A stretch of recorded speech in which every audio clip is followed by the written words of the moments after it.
I started off with a different path than most people. Didn't have many mentors growing up at all. I was in a bar with 10 of my friends, and we were laughing so hard. And I remember literally tilting my head back. And I thought, wow, I've laughed at the same dumb stuff. And the next day, I told my friend, I said, let's go to California. Get in the car and just see the country. And we did. 2 days later, we jumped in a car and drove out to California. And we were gonna stay a week, and I stayed a lifetime. I talked about mentors and talked about how important they had been in my life. I told you I didn't have mentors growing up. Well, that changed, because what I realized is surrounding myself with excellence, surrounding myself with people that made a difference in the community, that were rich in spirit, that had done amazing things.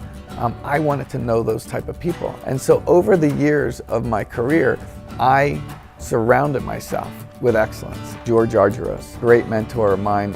In 2007, I remember telling George, I said, George, it's just, there's no way out. He said, son, I remember back in 1982, we owned the Seattle Mariners and there was a strike.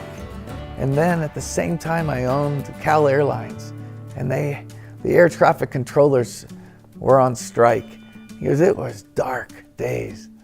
He says, but this too shall pass. 2008 became our greatest year, and I sat back with George, and we had a breakfast, same exact table, same exact place, and he walked in and he pounds his fist. You don't understand how horrible this economy is, Glenn. This is horrible. And I just got done having my best year ever. And I looked at George, and I said, George, this too shall pass. And I had all of my great mentors had been to the bottom and they didn't know how they were getting back up.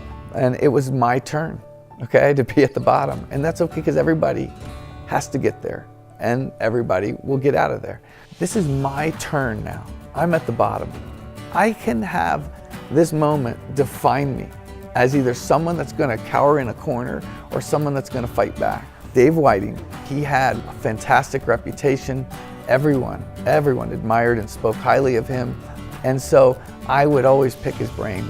And what he told me were things like, again, it's about integrity, it's about karma, it's about if you've planted the seeds in your life and done a good thing, they will come back and you will be fine. So it was a very interesting time. So glad I went through it, never want to go through it again.